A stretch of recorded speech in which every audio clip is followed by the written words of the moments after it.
Hello there, my name is Thiago and this is Inglês Everywhere, the podcast that helps you improve your English. I want to invite you to join me every week to take you to the next level, listening to all kinds of content, stories, interviews, chats, and a lot more. Welcome to Inglês Everywhere. Olá, ouvintes do Inglês Everywhere. Hoje você vai ouvir a história de Rapunzel, em inglês a gente pronuncia Rapunzel. A história original ela foi escrita há mais de 2 séculos. Eu fiz algumas adaptações, como eu sempre costumo fazer, mas eu mantive boa parte como a original, sem grandes adaptações. Somente algumas palavras e estruturas foram modificadas para ajudar na compreensão e eu também acrescentei alguns diálogos a partir de outras adaptações que eu encontrei. Vamos então às 3 palavras que eu selecionei para que você possa ampliar o seu vocabulário. A primeira palavra é um verbo que é o verbo dare. Dare significa ousar. Inclusive aparece em 2 momentos da história. Uma das frases é quando a bruxa pergunta: How can you dare descend into my garden? Outro verbo que eu selecionei é o deceive. Deceive significa enganar. I thought I had separated you from all the world, and yet you have deceived me. A terceira palavra que eu escolhi é o adjetivo frightened, que significa assustado, amedrontado. É um adjetivo bastante comum no inglês. Na história, vocês vão ouvir no seguinte contexto.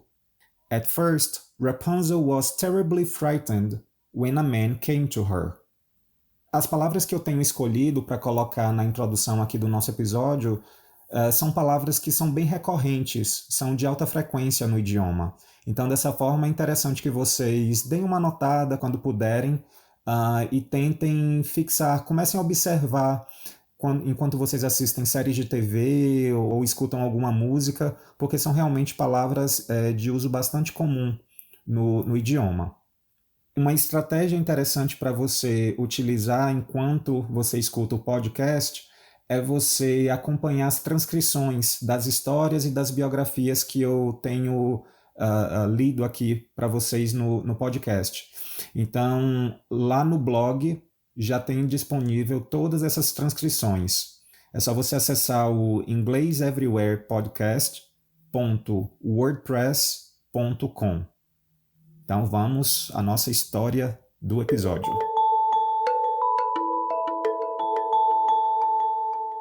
There was once a man and a woman who had wished for a child for a long time. At last, their wish came true. The wife was going to have a baby. These people had a little window at the back of their house from which a splendid garden could be seen, which was full of the most beautiful flowers and herbs. It was, however, surrounded by a high wall, and no one dared to go into it because it belonged to a witch, who had great power and was dreaded by everyone.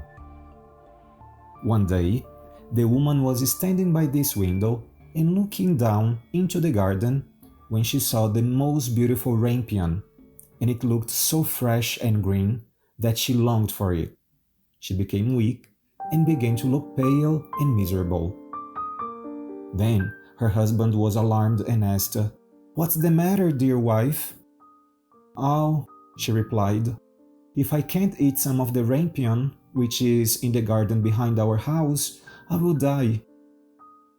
The man, who loved her, thought, "Sooner than let your wife die, bring her some of the rampion yourself. Let it cost what it will." At twilight, he climbed over the garden wall of the witch, quickly caught a handful of rampion, and took it to his wife. She at once made herself a salad of it and ate it greedily. "It is just what I need to eat," said the wife to her husband. "You must go and get me some more." "But we cannot," said her husband. "You know as well as I do that the garden belongs to the witch who lives next door. If I can't have that rampion, I will not eat anything at all. I will die," said the wife. If he was to have any rest, her husband must once more descend into the garden. In the gloom of evening, he let himself down again. But when he had clambered down the wall, he was terribly afraid, for he saw the witch standing before him. "How can you dare descend into my garden and steal my rampion like a thief? You shall suffer for it," said the witch with an angry look. And then he answered, "Oh, let mercy take the place of justice. I only made up my mind to do it out of necessity. My wife saw your rampion from the window and felt such a longing for it that she would have died if she had not got some to it." Then the witch allowed her anger to be softened and said to him, "I will allow you to take away with you as much rampion as you will. Only I make one condition. You must give me the child which your wife will bring into the world. It shall be well treated, and I will care for it like a mother." The man, in his terror, consented to everything. And when the woman was brought to bed, the witch appeared at once, gave the child the name of Rapunzel, and took it away with her. Rapunzel grew into the most beautiful child under the sun. When she was 12 years old, the witch shut her into a tower, which lay in a forest. When the witch wanted to go in, she placed herself beneath it and cried, "Rapunzel, Rapunzel, let down your hair to me." Rapunzel had magnificent long hair, fine as spun gold, and when she heard the voice of the witch, she unfastened her braided hair, wound them round one of the hooks of the window above, and then the long hair fell down, and the witch climbed up by it. Many times Rapunzel said to the witch, "There is nothing here for me to do. Why must I stay in this tower all the time?"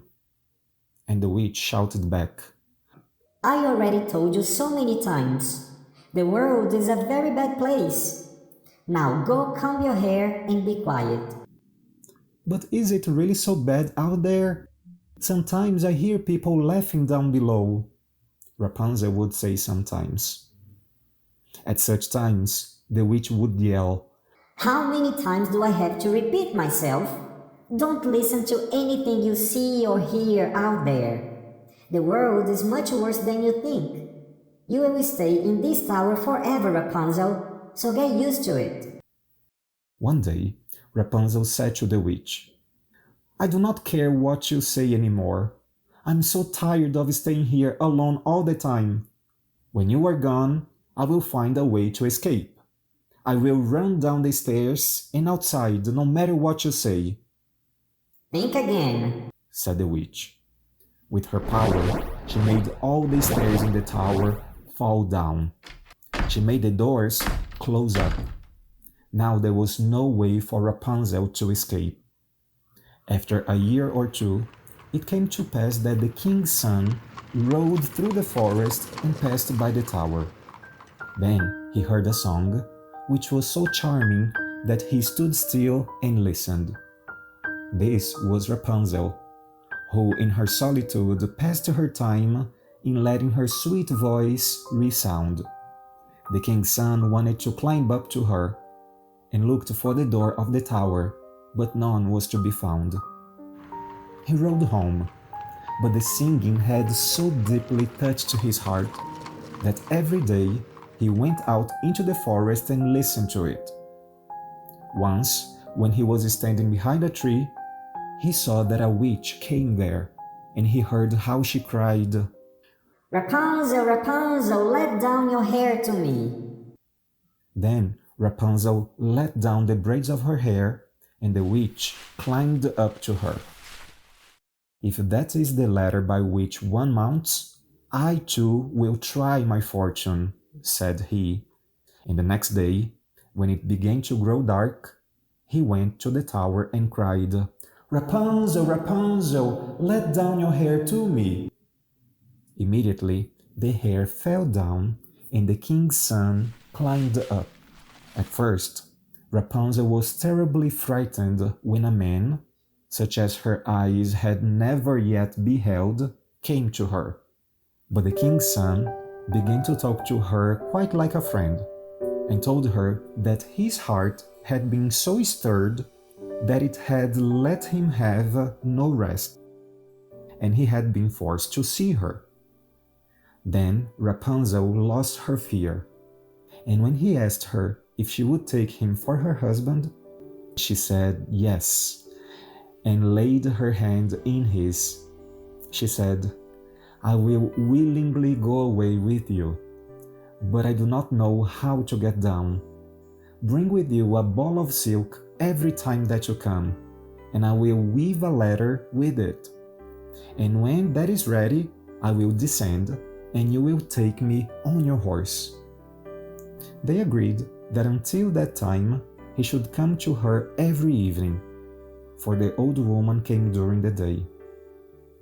The witch remarked nothing of this, until once Rapunzel said to her, "Tell me, Dame Gothel, how it happens that you are so much heavier for me to draw up than the young king's son.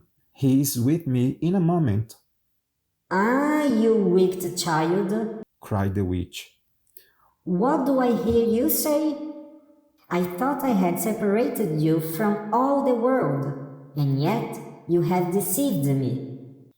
In her anger, she clutched Rapunzel's beautiful hair, wrapped it twice round her left hand, seized a pair of scissors with her right, and snip, snap, they were cut off, and the lovely braids lay on the ground.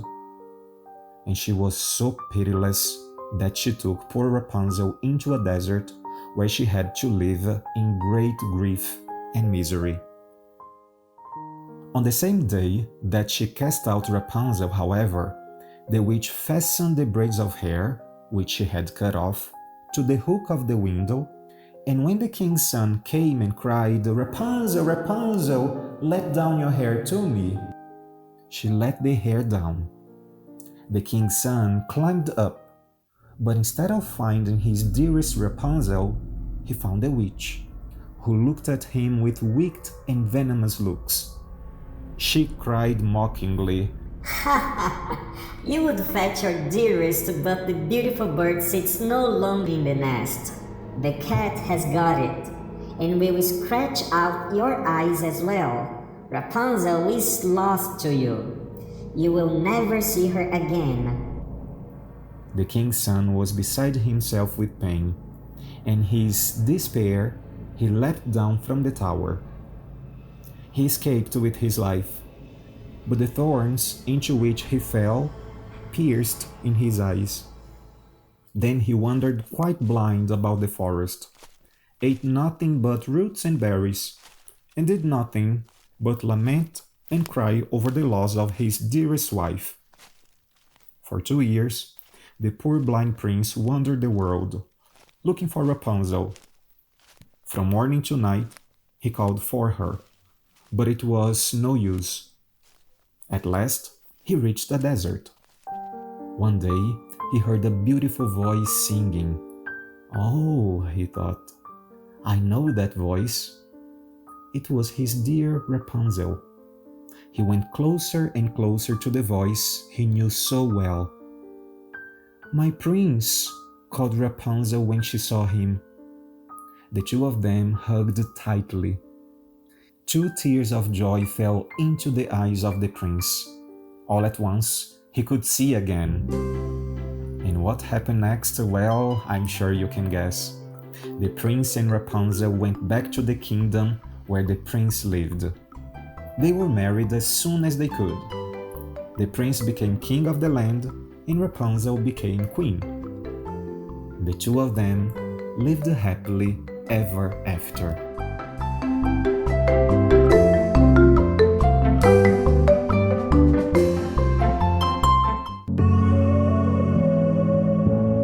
Thanks for listening. You can send me suggestions on Twitter, Instagram, or by voice message. Also, follow us on your favorite streaming platform to check out for the next episode. On ingleseverywherepodcast.wordpress.com, you can have some further information about our show episodes, including transcripts. See ya!